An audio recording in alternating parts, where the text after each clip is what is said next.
Es un inmenso placer para mí poder compartir con ustedes este manojo de sensaciones y emociones que voy a intentar transmitirles a lo largo de este rato que estaré con ustedes. Quiero decirles que contemplo fundamentalmente este hecho como un diálogo con ustedes para ir un poco en función de las propias necesidades que ustedes vayan sintiendo. No tengan ningún tipo de problema, estamos conversando entre amigos que en cualquier momento me pueden consultar, que no hay problema de ningún tipo y que no perderé el hilo ni voy a perder la cometa tampoco, ¿no? Es un placer para mí volver a La Laguna, a la ciudad que durante 5 años estuve tan vinculado y de la que guardo tan hermosos recuerdos. Y me gusta enormemente traer a La Laguna mi amor, mi devoción por un pintor que no quiso entrar a darme clases. Eso me obligó a irme al teatro y el día que me echaron al teatro tuve que volver precisamente a cuidar de su casa. Mi vida con Antonio Padrón, no me pidan objetividad porque carezco de ella. Yo no soy un objeto. Yo soy subjetivo enormemente y es de la subjetividad, que en el fondo es lo que siempre mueve la cultura. Voy a intentar, por así decirlo, que ustedes también lo quieran y también sientan pasión que puedo sentir yo por él. Y para tener pasión también hay que tener conocimiento. Voy a intentar aportarles 3 o 4 ideas y espero y deseo enormemente, porque es donde suelo venirme arriba, si podemos al final establecer un debate entre lo que ustedes ven, lo que ustedes piensan, lo que sea, y lo que yo les pueda mejorar la percepción que tienen de Antonio Padrón. Dicen que normalmente las cosas deben empezarse por el principio o por el final. Y yo encontré una mejor opción. Empezar por el medio. Empezar por la mitad.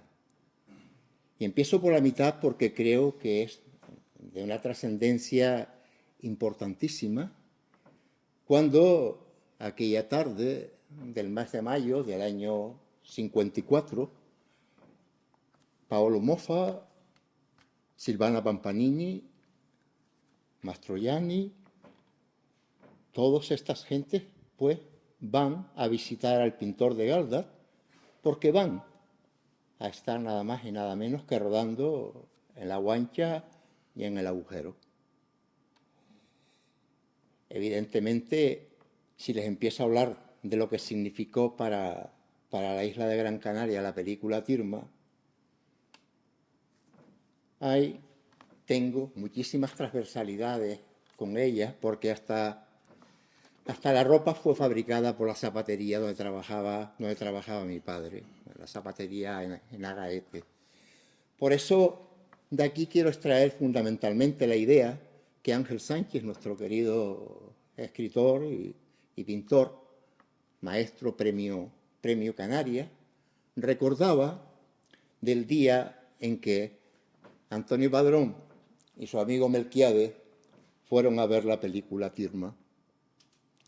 Evidentemente, como la conclusión que ahí extraen es que daba una profunda vergüenza esa demostración de los mohicanos, los aborígenes canarios, vestidos de mohicano, esa aberración que significaban esos tótenes, toda esa serie de elementos del plástico más barato que podía existir dentro de la industria cinematográfica, una película del régimen, una película integradora, a medios con Cinecittà en Italia, y con un guión que era precisamente de su cuñado. Bueno, pues en esta perspectiva, ese despecho, ese enfado con el que Antonio Padrón sale de la película, es lo que le lleva a ser el nudo gordiano sobre el que vamos a estructurar prácticamente la visión de toda la obra de Antonio Padrón. Y espero que vean ahora y puedan entender por qué en esa teoría de que primero la exposición, luego el nudo y luego el desenlace, aquí he preferido partir del nudo. Ese nudo que de alguna forma hace saltar a Antonio para intentar crear una pintura identitaria que conectase con esos principios fundamentales de su creencia, de su corriente importantísima, que es su impronta de pintor expresionista, y fundamentalmente a esa corriente, a ese movimiento tan propio, tan especial, tan único de nuestro en España, que es precisamente el movimiento indigenista gran canario, porque es un movimiento prácticamente que se circunscribe a la isla de Gran Canaria y queda bastante generalmente asociada a lo que significó para eso nada más y nada menos que la escuela de Luján Pérez.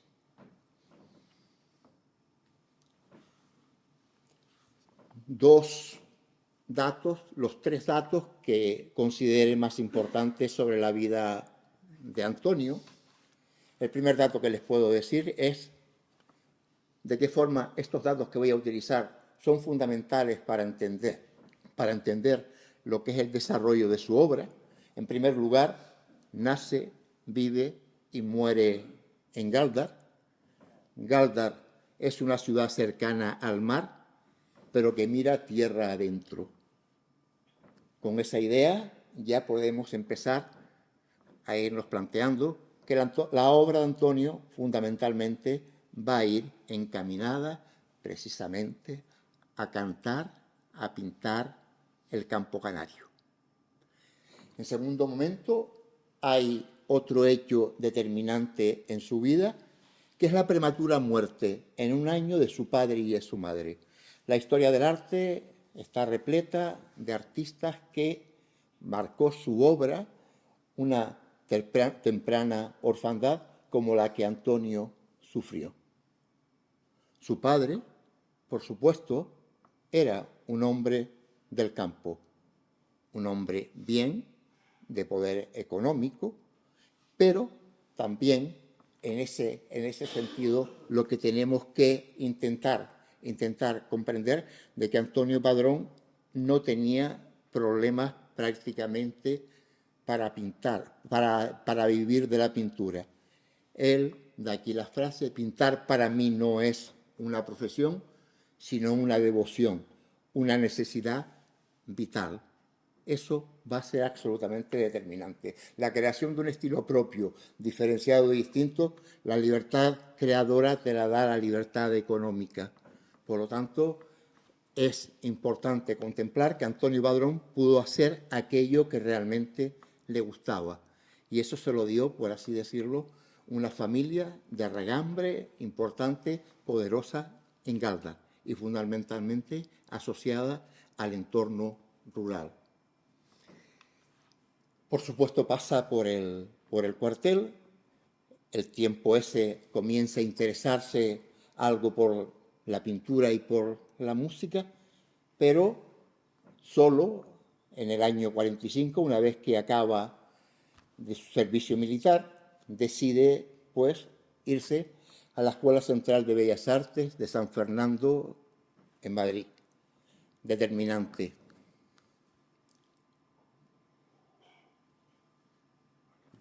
Antonio tiene la suerte probablemente de encontrarse con el mejor claustro de profesores que esa escuela podía tener.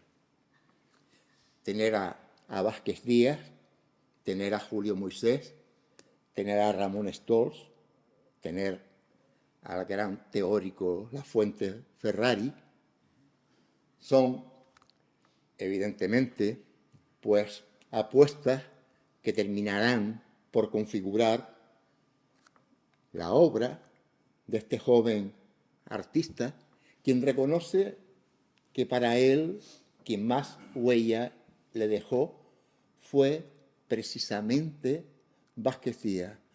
Vázquez Díaz, pues lo conocemos todos por los célebres murales de la Rábida en Huelva. Bueno, pues ese es Vázquez Díaz, ese gran muralista, que por cierto hace algunos años por aquí trajeron una magnífica exposición del maestro Vázquez Díaz, otro de esos pintores bisagra que se quedó ahí y que con el paso del tiempo, toda esa generación bisagra que durante el franquismo parecían que no eran tan progresistas para dedicarse a la abstracción y apuntarse a la vanguardia, y otros que parecían que estaban por hacer precisamente obras figurativas, quedaron con una cierta impronta de pintores del régimen.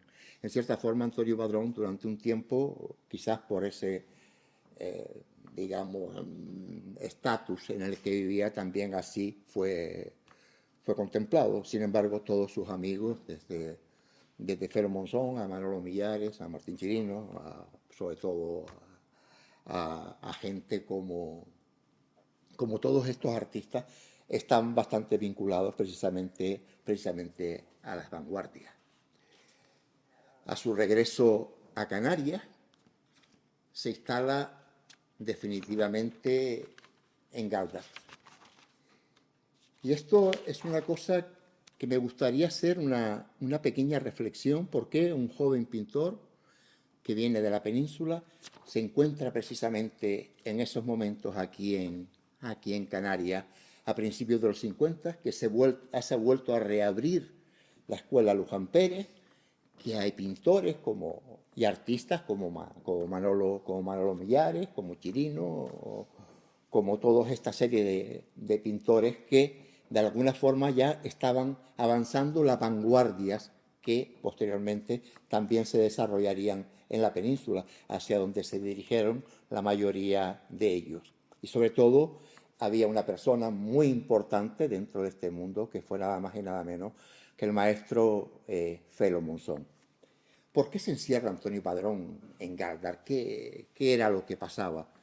En un principio, pues parece que él creía que su obra no era del gusto de la gente, que la gente prefería el tipismo de Néstor, prefería la pintura realista, y él decía que no le gustaba el tipismo y que si alguien quería pintura realista, que se comprara una Leica, la cámara fotográfica que causaba estragos en aquella época, capaz de dejar esa fidelidad máxima que muchas veces era tan admirada por la burguesía canaria a la hora de comprar obras. Es una reflexión de pensar que su obra nunca le iba a gustar a nadie, lo que le lleva a tener una estimación bastante baja de su propia obra. No había en él, en primer lugar, como decía antes, no hay interés en lo económico en absoluto. Decía que detestaba esas intrigas que provocaban el mundo de las galerías y el mundo de los marchantes, y prefirió en ese entorno galdense encerrarse, y solamente cuando su primera exposición en el año 54 en el Museo Canario va a despertar y va a hacerle preguntar a la crítica quién es este hombre, dónde estaba, qué era lo que estaba ahí haciendo. Ahí combinaba lo que era el cuidado, el mantenerse cercano, ser un poco el ojo de su tía en el campo, y por la tarde, muchas veces cargado de esos blocs de notas, de facturas, donde hacía bocetos rápidos, transmitía y creaba esa obra llevándola a los lienzos en su taller.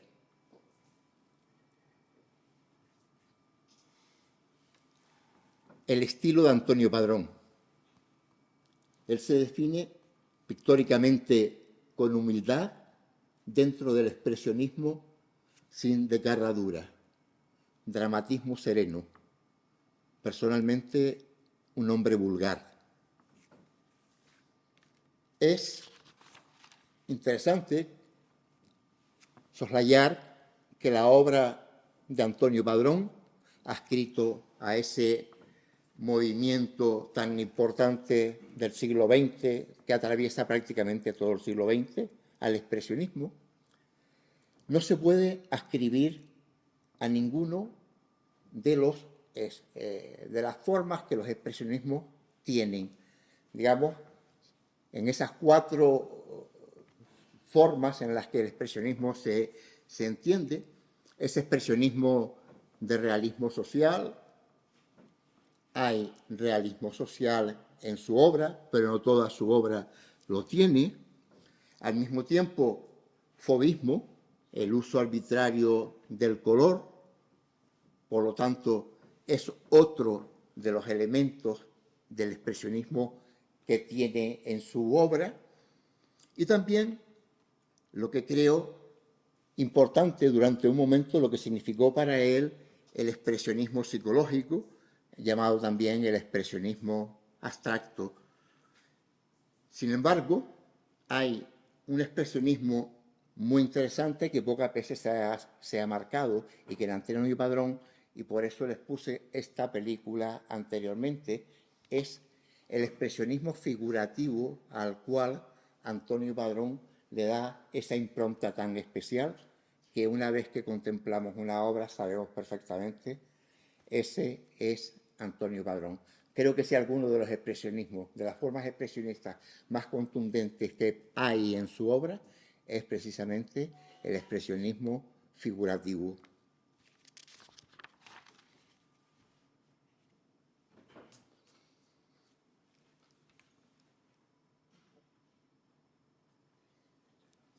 Esa búsqueda de indagar en el pasado aborigen le lleva a ese planteamiento existente en tantos artistas que dicen, si quieres crear algo realmente propio, indaga en tus raíces y transfórmalo con un lenguaje moderno.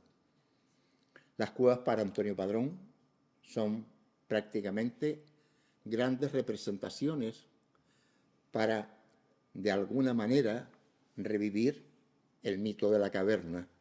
Antonio se sumerge en ellas para extraer la memoria de ese pueblo. Vean ustedes este cuadro excepcional, magnífico, donde la cueva adquiere la idea precisamente de un cráneo, el depósito de la memoria de ese pueblo que mira hacia el interior, pueblo que está posando para la historia. Esto es, en síntesis, la gran reivindicación de Antonio Padrón. Encontrar en la iconografía, en los elementos más importantes que tenía de la cultura prehispánica, encontrar el referente para, como otros grandes artistas, tomaron como punto de arranque frente a la entrada en un bucle maligno en que el academicismo había entrado en Europa, había entrado en una especie ya de decadencia academicista, y grandes artistas como pudo ser Picasso reivindican la necesidad de tomar como referente los pueblos primitivos. Antonio Padrón no tenía que irse a la Polinesia como Gauguin, no tenía por qué irse a África o no tenía que irse a Oceanía. A 150 metros de su casa se encontraban precisamente todo ese mundo referencial de una cultura extinta para significar e incorporar a partir de toda esa plástica primaria, inventar todo ese rico patrimonio iconográfico que son las figuras humanas en la obra de Antonio Padrón. Es fácil entender que ese icono del ídolo de Tara pudiese ser el elemento referencial de la obra de Antonio. Él toma la estatuaria aborigen y la hace evolucionar hacia perspectivas estéticas más modernas, más vanguardistas.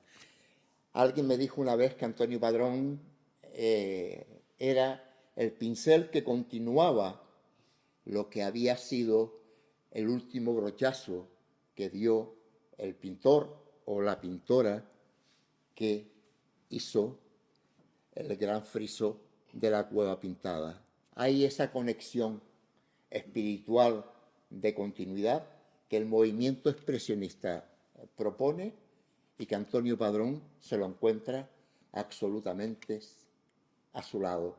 No tenía que ir a ningún otro sitio. Un poco más abajo estaba La Guancha, un poco más acá estaba el cenobio de Valerón, y si no, también tenía el Museo Canario para intentar soslayar, hacer desaparecer aquel bodrio que con la película Tirma le tocó tanto el alma, le tocó tanto el espíritu, que se sumerge en la cueva y no te vuelve todo ese patrimonio transformado con un sentido de modernidad para ser degustado por sus contemporáneos. Este jueguito me lo he planteado para intentar explicarles lo que van a ir encontrando a lo largo de todo esto. Al igual, este ídolo de Tara que ustedes ven aquí, lo hizo él. Está hecho de escayola y puede ser contemplado en el museo. Y al lado vemos cómo comienzan a transformarlo. Y el primer cuadro que por primera vez se acerca a ese sueño que con su amigo Melquiades planteaban que había que quitar de la cabeza de en medio de la gente la creencia de que esos figurines que aparecían en la película Tirma eran lo que él llamaba nuestros padres. El tercer modelo que ustedes ven ahí es precisamente el primero que aparece. Y si alguien un poco perspicaz encontrará en ello una referencia muy importante a Picasso.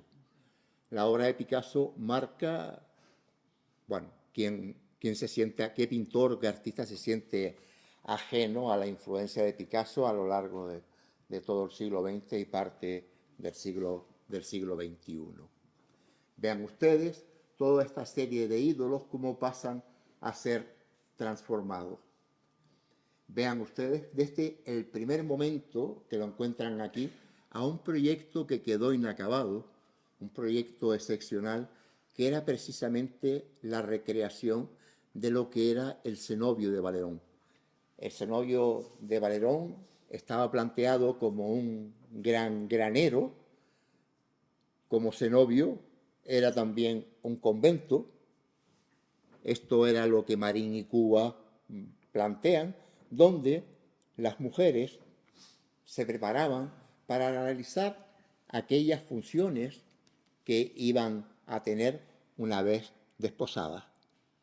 Ahí le enseñaban a trabajar la cerámica, la molienda, la piel, el hilo, todo ese tipo de trabajos se aprendían en este cenobio. En las culturas agrarias de todo el mundo hay ejemplos muy parecidos, muy evidentes de este tipo de espacios dedicados precisamente al tema de la mujer. Hay incluso uno por aquí donde se observa cómo una mujer es introducida en una de estas cistas porque eran una forma de engorde, porque consideraban que la exuberancia carnal era un síntoma evidente de fertilidad. Por lo tanto, vean ustedes cómo hemos pasado todo esto. Para terminar, el tema del cenobio, con su afán experimental, se vino por completo abajo. Los engronchamientos, un tallado prácticamente de cuevas muy matérico, no pudo resistirse al tablet que estaba utilizando y no pudo llegar hasta nosotros. Una de las experiencias más interesantes que él en ese momento tenía entre manos en el museo, en el taller. Los primeros momentos, los primeros momentos de su pintura, cuando se instala ya aquí en Canarias, va a tener esa fascinación por todos los principios que ya planteaba la escuela Luján Pérez, de los tipos y el paisaje, del medio insular que Padrón reconoce. Esta es una de los cuadros más inquietantes del indigenismo. Ya aquí Antonio ha incorporado la canariedad. No ha tenido continuidad, por así decirlo, con todo ese bagaje fresco que traía de conocer en Madrid. Aunque sí, en los primeros momentos vamos a reconocer, evidentemente, lo que es la presencia de sus grandes maestros y sobre todo lo que podían significar toda la escuela de Vallecas y también lo que significó un hombre en su obra muy importante, que fue precisamente Benjamín Palencia. Aquí estas dos mujeres, de actitud absolutamente inquietante, ojos vacíos, intentan simular la forma de las mariposas y al mismo tiempo parecen que están hablando de una metamorfosis, de una transformación que va de niña a mujer. Los ojos vacíos, los cuencos vacíos, parecen remitir precisamente hacia sensaciones mucho más espirituales, casi de ausencia. Estos son los primeros ejemplos, las primeras obras donde reconocemos, como les decía, la presencia tanto de sus amadísimos profesores, como también lo que les decía de Benjamín Palencia. Vean ustedes cómo todavía sigue practicando este magnífico bodegón especial que canaliza de alguna forma con estas viejas y con esta cebolla. Y curioso, un elemento muy reiterativo en su obra, la importancia que le da Antonio Padrón a una cosa tan importante como es la integración del bodegón en el paisaje. Algún ejemplo más veremos. Otra de las cosas evidentes de la tradición cultural de esa época en el campo era el papel que jugaban las aguadoras. Las aguadoras eran las que llevaban a las casas el agua, no teníamos los sistemas de canalización que tenemos hoy en día. Las aguadoras es un tema absolutamente recurrente. Sin duda alguna, en este paisaje que encontramos aquí de la zona de montaña alta, es reconocible la figura de Benjamín Palencia. Y como buen expresionista, otra de sus muestras de interés son precisamente las tradiciones populares. Aquí tenemos precisamente una colección, una representación de un cuadro que se llama Montando el Belén, montando el nacimiento, ¿no? Como se suele decir, ¿no? La gente más en nuestra tierra, ¿no? Llega un momento que Antonio se siente que su arte es un auténtico fracaso. Siente que de alguna forma está a contracorriente. Todos sus grandes amigos pisan, excavan, atacan por la abstracción y él también lo intenta. Fíjense, este intento precisamente es evidente que sigue trabajando la estatuaria aborigen. Miren cómo la descomprime, cómo la divide, pero este expresionismo abstracto en Antonio Padrón, para un hombre tan meticuloso, para un hombre tan cuidadoso, de elaboración muy lenta, le parecía que la abstracción estaba excesivamente dependiente del azar. Y por tanto, llegó un momento en que se acerca a la abstracción y siempre con ese sentido de intentar encontrar en la canariedad algo que en la fondo o en la forma le dé sentido a este aspecto. Esto es un destrozo de una jaula donde podemos contemplar el uso de la ceniza volcánica, el uso de la arena y la creación de este arte matérico que nunca le terminó por convencer, nunca se sintió adscrito al movimiento y a la abstracción, y prácticamente toda la obra que hizo prácticamente la destruye. Y el momento en que él, en esta confrontación que él tuvo, es una confrontación de momentos de crisis por la que han pasado la mayoría de los artistas. Hay momentos en que se dividen figuración o abstracción. Bueno, Antonio Padrón, en el año 64, nos hace este cuadro. Un cuadro que habla del destinatario de la obra de arte dentro de la obra de arte. La mitad de la obra abstracto, la otra mitad figurativa.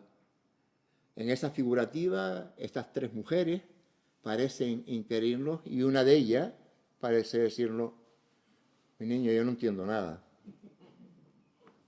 Es más, si tiene un poco de suspicacia en la vista, me gustaría que se fijasen, porque es muy interesante. Antonio Padrón, igual que Matisse, le gustaba meter ganchos. Le gustaba meter ganchos para que la gente de alguna forma reaccionase. Junto a la mujer que mira para nosotros, a la altura del hombro, hay una maravillosa peineta azul que parece decirle: por aquí. Parece mostrar todo lo que es esto. Es una auténtica estafa, decía él. No sé si observarán.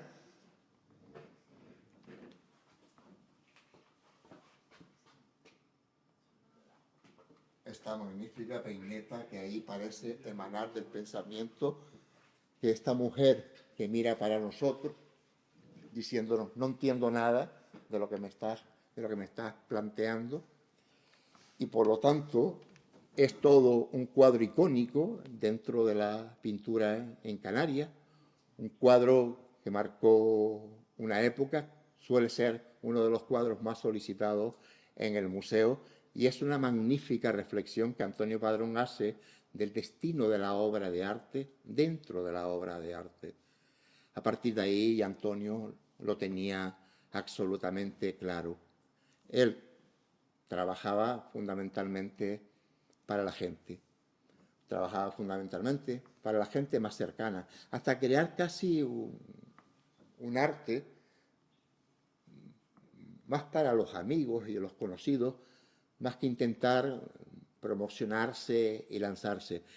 Tenía un concepto bastante vago, ¿no?, de lo que podía significar la fama, lo que podía significar esto. Nunca tuvo un excesivo interés. Decía que consideraba que exponerse era un poco un acto exhibicionista, ¿no? Y les puedo asegurar que de lo que puedo detectar de él en su comportamiento, esto no es manierismo, no es manera, no es por forma. Lo que diríamos hoy en día, esto no es postureo. Creo que lo sentía de esa forma y así actuó siempre, pese a que continuamente le ofrecían la posibilidad de irse a la península, de ir a... Tengo una carta del común amigo que era Manolo Padorno, donde le decía: vente, Antonio, para Madrid, que aquí tienes todas las posibilidades. Y es la respuesta de él: ¿y quién se queda con la vieja? La vieja era su tía, doña Dolores Rodríguez, que era una mujer importante y poderosa en Galdar, dueña prácticamente de una importante parte del territorio agrario de Galdar, el campo canario. Ese va a ser el gran discurso de Antonio. Vean ustedes absolutamente esta espectacular trilla solar, este ejercicio magnífico de una de las características más importantes que encontramos en el expresionismo. En Antonio Padrón el cielo no se ve. La obra de Antonio, el cielo está ausente. El sentido que juega de la bidimensionalidad que propone la pintura expresionista se acomoda perfectamente para los postulados expresionistas en los que él se mueve. Vean aquí esta auténtica narración, él es un gran cronista, esta auténtica narración de qué consistía la trilla. Llegado el momento en que el cereal tiene que ser aventado, vemos cómo existen las corzas, cómo existen los horcones, cómo existen aquí pues las mujeres que están recogiendo el grano, la trilla sobre la que se encuentra el campesino, una auténtica trilla solar, un magnífico ejemplo de un valor etnográfico y de interés importantísimo. Pero para llegar hasta aquí hay que empezar en esto. Me gustaría poder leerles un pequeño fragmento porque creo que va a ser bastante importante para que ustedes consigan irse componiendo y que el puzzle vaya perfectamente encajando.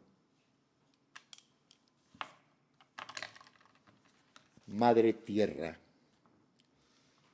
La comparecencia velada de lo intangible, constitutivo inmanente de la realidad que Antonio Padrón recoge al plasmar el entorno cercano y cotidiano que le rodea, cobra especial singularidad en la presencia de la figura femenina, polifacética en torno a la cual asistimos a un universo de múltiples tareas. Queseras, tenderas, aguadoras, campesinas, lavanderas, turroneras, hilanderas, loceras, sardineras.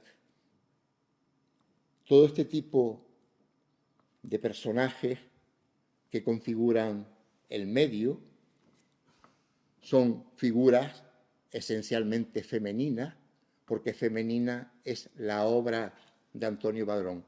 El hombre está prácticamente ajeno al discurso. Explicable.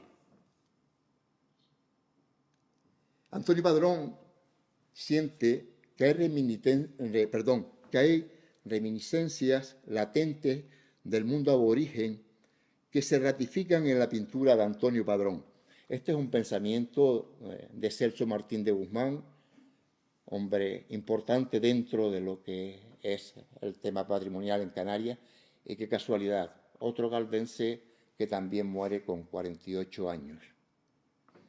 Dice Celso Martín de Guzmán, con el papel relevante que la mujer tuvo en el pasado prehispánico, la titularidad de la tierra en su conjunto la ostenta la diosa madre y por extensión lógica la reina madre, depositaria de la vida y la fecundidad.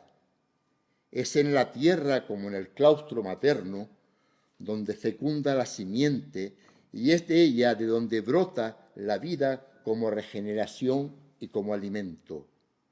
Por estas múltiples cualidades, enraizadas en los pueblos y en las culturas neolíticas, la mujer queda jerarquizada en la cúspide de la ordenación social y la maternidad, y al mismo tiempo constituyen el primer misterio, es también la primera realidad de la vida.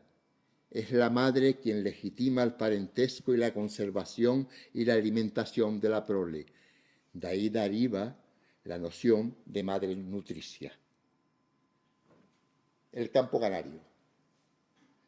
Esto es una crónica de una tarde de verano cuando los tomateros se han arrancado, las cañas se han entongado, había que entongarlas, no se podían dejar porque para el año siguiente si las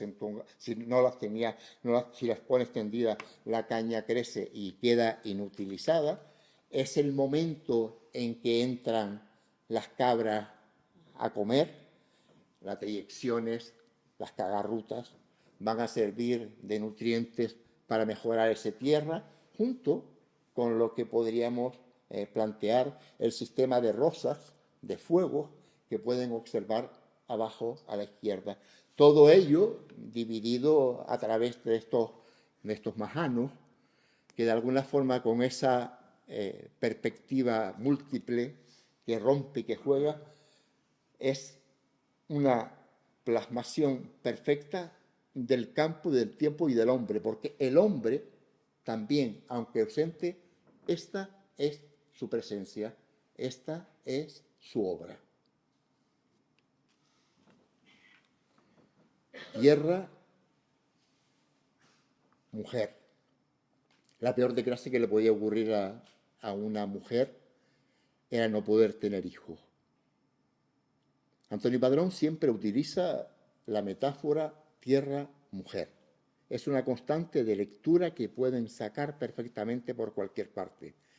Pero a veces hay desgracias que no permiten que la mujer pueda tener hijos. Es la mujer infecunda. La mujer infecunda, reflejo también de la tierra que se ven siempre en el segundo plano. Les voy a mostrar los 3 cuadros de esta serie, pero les llamo la atención sobre lo siguiente. Los mismos elementos comienza a jugar con ellos de diferentes formas. En el eje central del cuadro aparece la mano de una bruja, de una curandera, que está dejándole caer el grano de trigo sobre el vientre de la mujer. La cultura prehispánica, como todos los pueblos primitivos, está lleno de elementos de magia empática o magia simpática, aquella magia que la parte puede transmitir al todo. El trigo, como símbolo de la fertilidad, se suponía que al dejarse caer sobre el vientre, ese vientre se volvería fértil, ese vientre podría ser tenedor de hijos. En la parte inferior, si pueden observar, existe otra costumbre que se detecta en los pueblos primitivos de África, cuando también para esa predisposición donde la importancia de tener muchos hijos para que sobreviviesen el mayor número posible de ellos, se deja un sahumerio. Ese sahumerio lleva unas hierbas que se ponen en el bajo vientre de la mujer. Ahí, supuestamente, la inhalación, la transpiración de esas hierbas iba a traer la fertilidad a esa mujer. Delante pueden observar otro elemento dentro de la magia y de la brujería en Canarias, el lagarto, la pócima del lagarto. El lagarto, cuando pierde la cola, es capaz de regenerarla. Por lo tanto, era a veces comprensible que los lagartos formasen parte de las pócimas mágicas que de alguna manera eran las que iban a favorecer el amor, y al favorecer el amor también favorecer la expansión y la procreación. Si observan, en el mismo centro, en el eje, hay una botella de añil, otro elemento de magia simpática que se utilizaba. Mi madre y la gente, que yo creo que la mayoría de aquí, cuando en los años 50 y en los años 60, lavaban en las acequias y luego cogían y tendían las sábanas o la ropa blanca, y para asombro de todos, de repente cogían un hinsopo de añil en un baño de agua y luego cogían y se lo soltaban encima. Aquellos que pensaban que se había convertido en una auténtica desgracia, que iba a quedar completamente manchada para siempre, de repente desaparecía el añil y emergía un blanco pristino, signo de la pureza. Por lo tanto, a esa mujer había que purificarla, había que prepararla, había que limpiarla con esa rama donde, con el añil, iba a provocarle precisamente esa limpieza que supuestamente tendría que ser la que iba a favorecer la atracción de la fertilidad hacia ella. Al fondo también, a la derecha, pueden observar una muñeca negra, una muñeca de Sahara, de las prácticas, probablemente fruto de los intercambios de Canarias con Iberoamérica y también, ¿por qué no con África? Y al fondo un campo organizado. belleza, feliz, magnífico. Un cuadro, un campo lleno de sensaciones de que el acto este va a ser posible. Llama a la alegría, llama a la felicidad. Las figuras levantadas parecen levantarse. Pero claro, como buen expresionista, había que recorrer y había que abordar todas las circunstancias y variables posibles de la misma obra. En esta, que nos encontramos aquí a la derecha, parece que la desesperanza se ha hecho dueña por completo de toda la obra. Vean ese monstruo que al final se compone en el fondo de la cueva, en el fondo donde parece un monstruo terrible, que hará que en esta convulsión en la que parecen sumergirse los actuantes aquí, no va precisamente a ser favorable. Vean ustedes que son los mismos elementos los que alrededor se encuentran. Si hay alguna pregunta que me imagino que se pueden hacer es ¿qué hace el gallo ahí? Era la forma en que se realizaban los pagos de los trabajos que se realizaban con motivo de conseguir cualquier tipo de sanazón, de sanazón o de mejora de su vida, ¿no? Vean ustedes también el último de la serie, hecho muchos años después, y aquí incorpora un elemento muy interesante, muy nuevo, que es precisamente el uso de las ranas que se llevaban a la farmacia. Nosotros nos daban media peseta por cada rana que llevaban, porque el farmacéutico, para detectar las analíticas que se hacían las mujeres que estaban embarazadas, pues se utilizaba la rana. La mujer en múltiples facetas. Vean ustedes aquí, en ese primer caso, una mujer hilandera que nos remite a Penélope. Vean ustedes ese barquito delantero que nos encontramos y esa mujer, quinta esencia de la espera de aquel que se fue, de aquel que se marchó y que sigue esperando, tejiendo y destejiendo como Penélope, nada más y nada menos que dando largas para seguir siéndole como paradigma de fidelidad a su compañero. La mujer, la madre canaria, en los ejercicios de la maternidad, al lado la losera, abajo este cuadro absolutamente fantástico que ustedes tienen la posibilidad de contemplar aquí, que es nada más y nada menos que la quesera. Y una cosa sí quisiera contarles, porque si la Comunidad Económica Europea pescara esta, iba en la cárcel.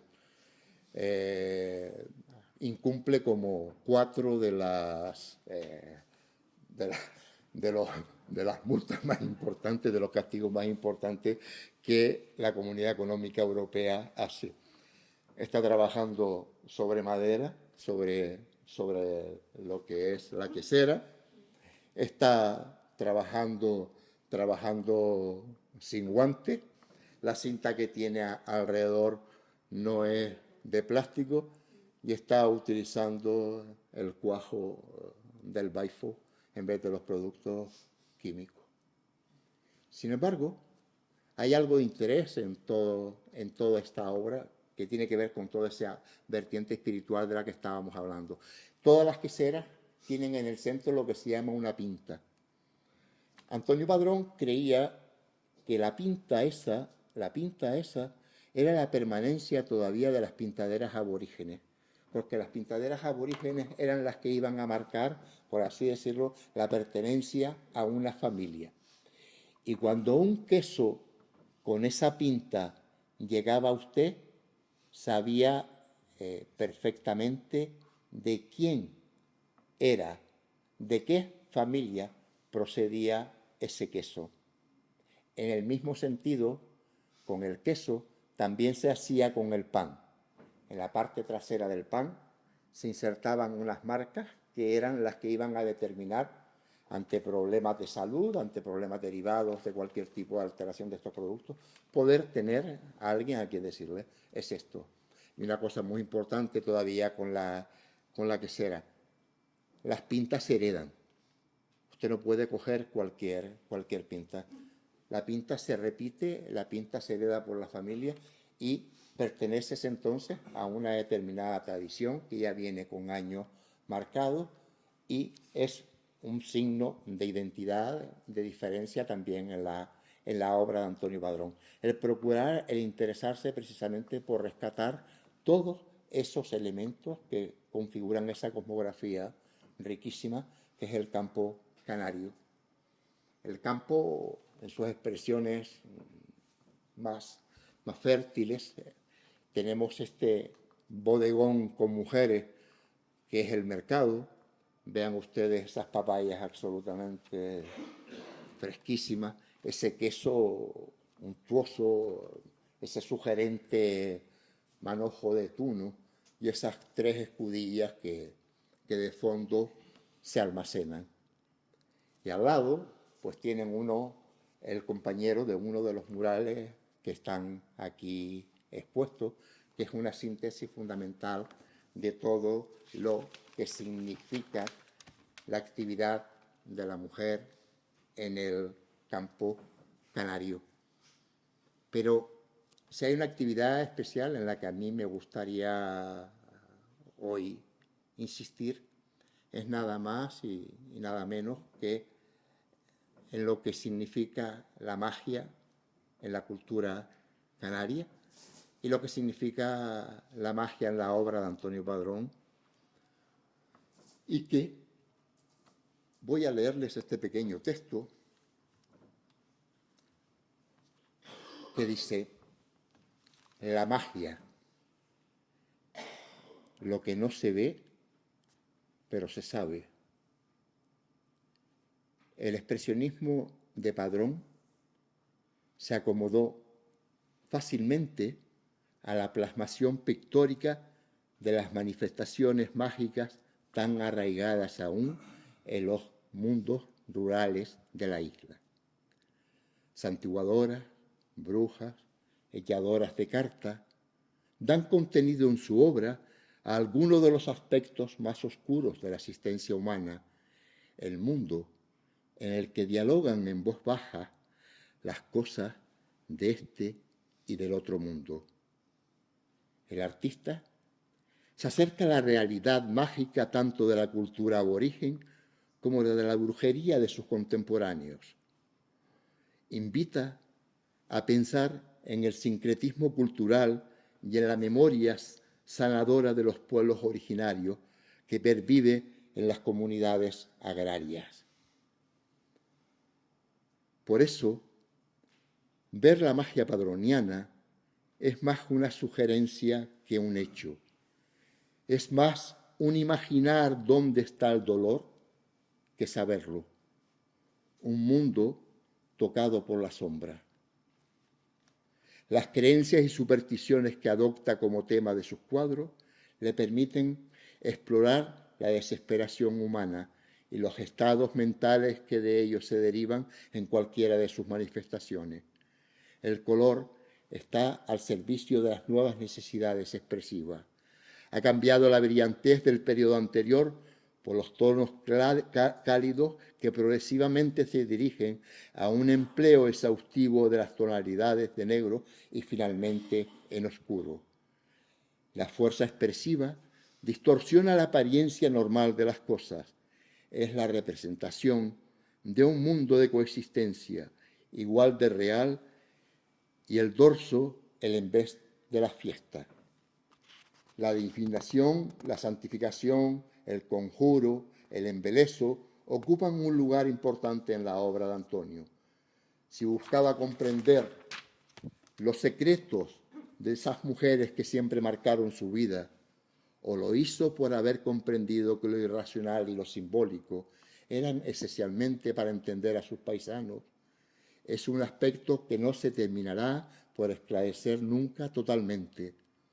Padrón puso al descubierto brujas y hechiceras con sus maleficios y figurillas de cera o de arcilla, atravesadas por alfileres, santiguadoras, echadoras de cartas, y gente que concurren a ellas pidiendo remedios para curar el mal hecho, el pomo, la madre, el mal de ojo, contra el aire sipela y la infecundidad. Gente que tiene fe en la parla de la baraja y cree en el poder milagrero de las hierbas. El primer cuadro que ustedes ven es un trabajo sobre una santiguadora. Observen nuevamente que aparece el elemento del añil. Esta niña va a ser sometida a un proceso de elaborar defensas, elaborar algún tipo de defensa contra el mal de ojo, contra esos males que continuamente disculpen,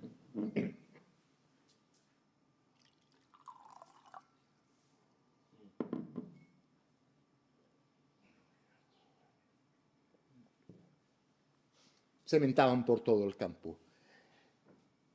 Hay una cosa que a mí me gustaría explicar antes de seguir explicando esto, que quiero que quede muy claro lo que estoy planteando. Esto para mí son unos valores intangibles importantísimos. Es decir, aquí no es una cuestión de creer o dejar de creer. Me da absolutamente igual lo que cada uno pueda llegar a pensar. Yo hago defensa de un patrimonio, yo hago defensa de unas costumbres, porque antes de que el médico llegara, mucho antes la gente también tuvo que sobrevivir. Más allá de que creamos o dejamos de creer, los que de alguna manera no hemos visto algún momento víctimas de un mal de ojo, con un mal hecho o cualquier tipo de problema, y nuestros padres tuvieron que recurrir a la búsqueda de una santiguadora que de alguna forma extrajese el mal en un planteamiento de ósmosis, ya que sana mediante la atracción así de el dolor que padece esa persona. Niños que se han pasado toda la noche llorando, llorando, llorando, llorando, y no hay forma de callarlos. Oye, César, vete, dile a Felipita que se antigua Javi. Esa era la idea que había en mi casa. Mi casa nos separaba 50 metros de la casa de Felipita. A la vuelta, ese niño que no paría de llorar, pues ya la había dejado. Iba luego a que Felipita, mire que mi madre dice que ya Javi está bueno, dile que tenía un montón.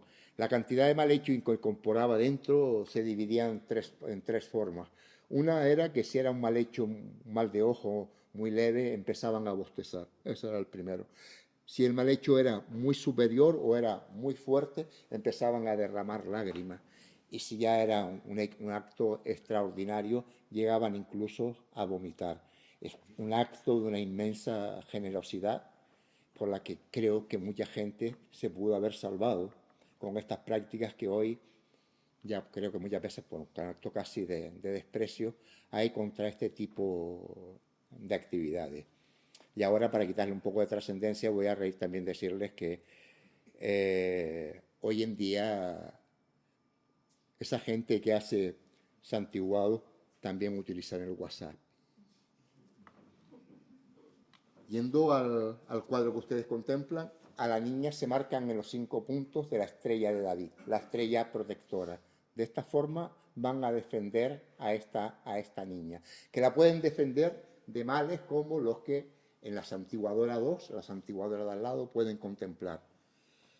La mayoría de esta información que yo he extraído ha sido hecha a partir de querer integrar a los cursos de adultos, los cursos de mayores, gente de las medianías insulares que de alguna forma empezaron a estudiar muy mayores por estudiar algo, y yo trabajaba muy en contacto con ellas y me las llevaba al museo, y establecía un diálogo fantástico a tres entre Antonio Padrón, ellas y yo.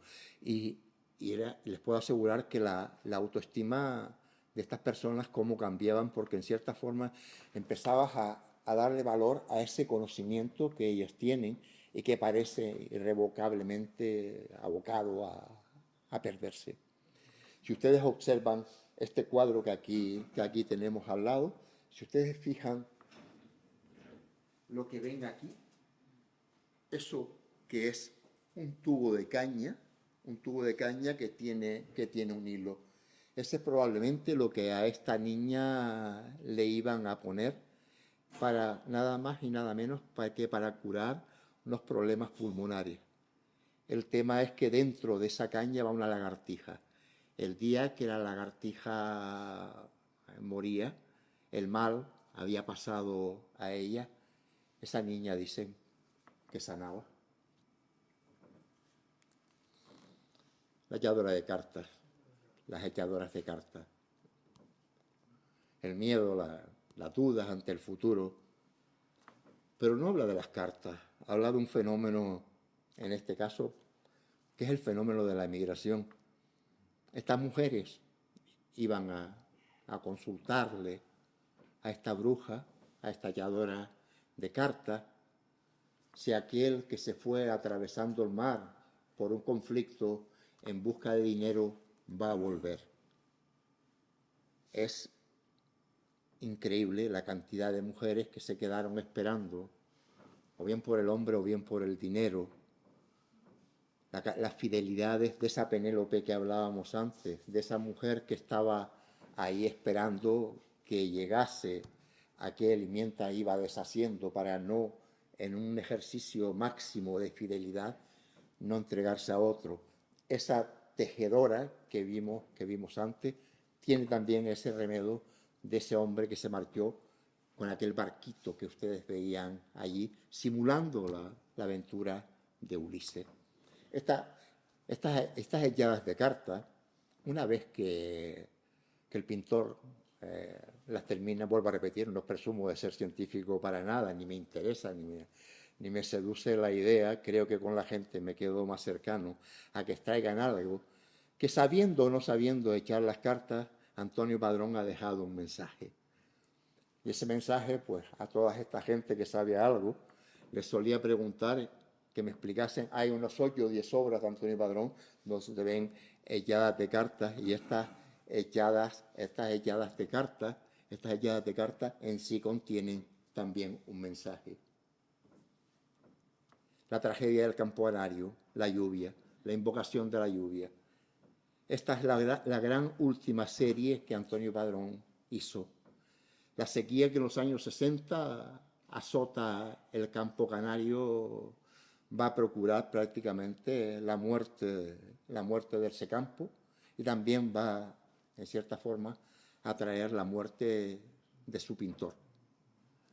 Estas invocaciones al cielo, esta búsqueda casi de una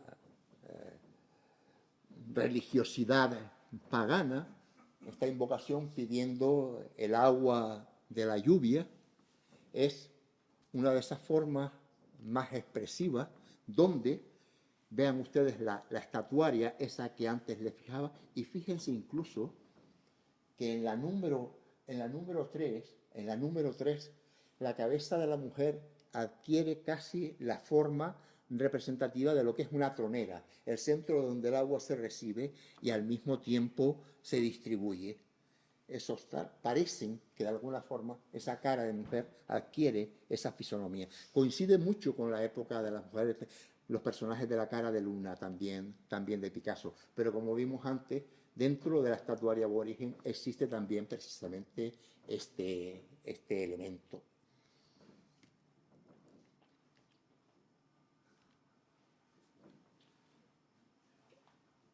El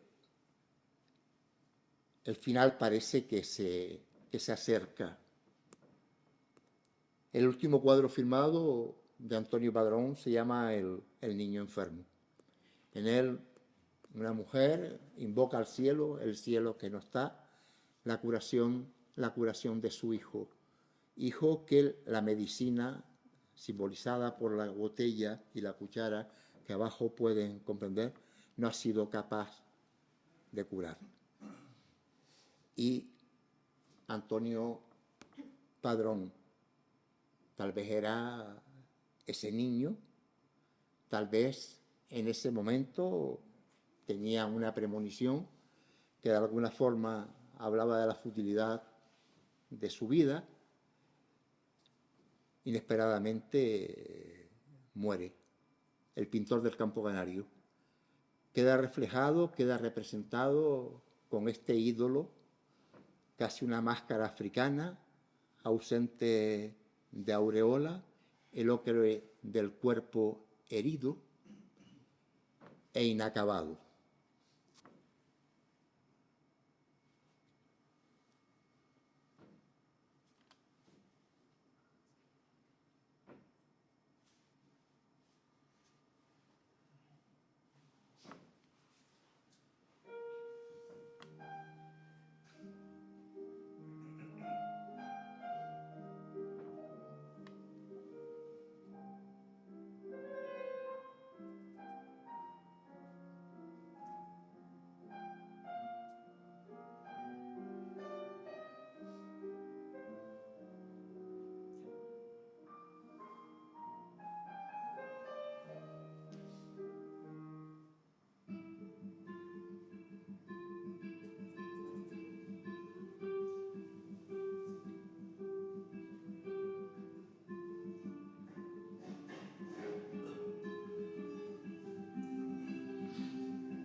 Galta, 12 de abril de 1968. Querido amigo Lázaro, te preguntarás si yo no recibiría tu última carta en vista de todo lo que he tardado en darle respuesta. Aunque la verdad es que no lo había hecho debido a que todos los días esperaba al día siguiente por si había algo nuevo. Pero lo cierto es que aquí, en un pueblo, muy poco puedo decirte, a no ser que me haga eco de las noticias de la prensa. Una de ellas es la del nuevo Museo Canario instalado en la Avenida del Mar y a todo lujo, según dicen. La provincia tiene ya una página literaria al cuidado de Jorge Rodríguez Padrón, y la del diario está ahora en manos de Adorno el Pequeño.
Ya hace algún tiempo, mes y medio más o menos, estuvo Ventura en casa y me habló muy bien de ti, en el doble aspecto, artístico y personal, lo que me alegró muchísimo. Ya te das cuenta de que es muy poco lo que tenga que contarte, puesto que no tengo contacto directo con Las Palmas, y lo que puedo decirte muchas veces son cosas que tú tienes más que sabidas, e incluso no sabía que Ventura había estado en Venezuela dando unas conferencias el año pasado. Manolo González viene de vez en cuando y también Lola de la Fe, la cual me dedicó un cuento en el 7º día y una especie de crítica. A Pedro Lescaño hace tiempo que no le veo, e incluso no sé si se publicaron sus cuentos, aunque no he oído decir nada.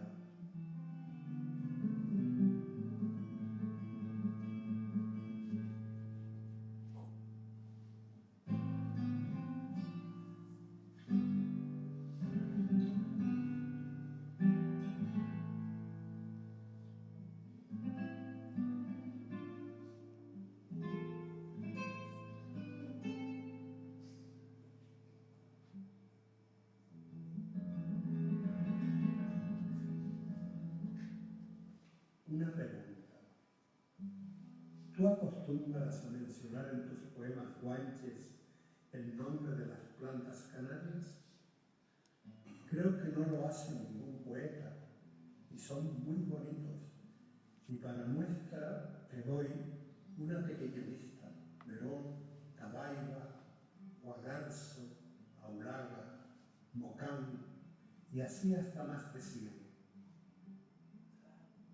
De mi pintura te diré que estoy pintando una piedad y tengo ya pintados uno titulado Niño buscando niños, la lluvia, otro de la lluvia.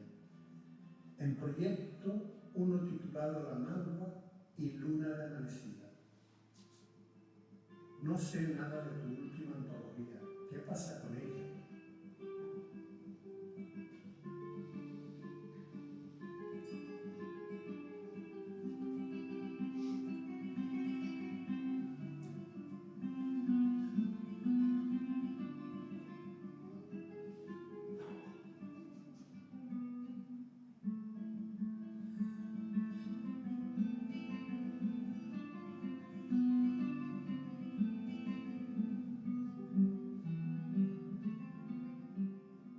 En fin, Lázaro, que espero poder decir algo más. Si tú me haces las preguntas, yo contestaría todo lo que sepa y pueda.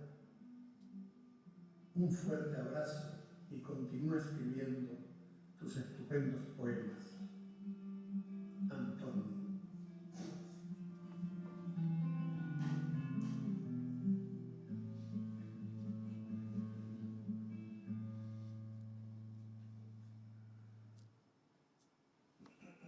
El 8 de mayo de 1968 moría el pintor Antonio Padrón.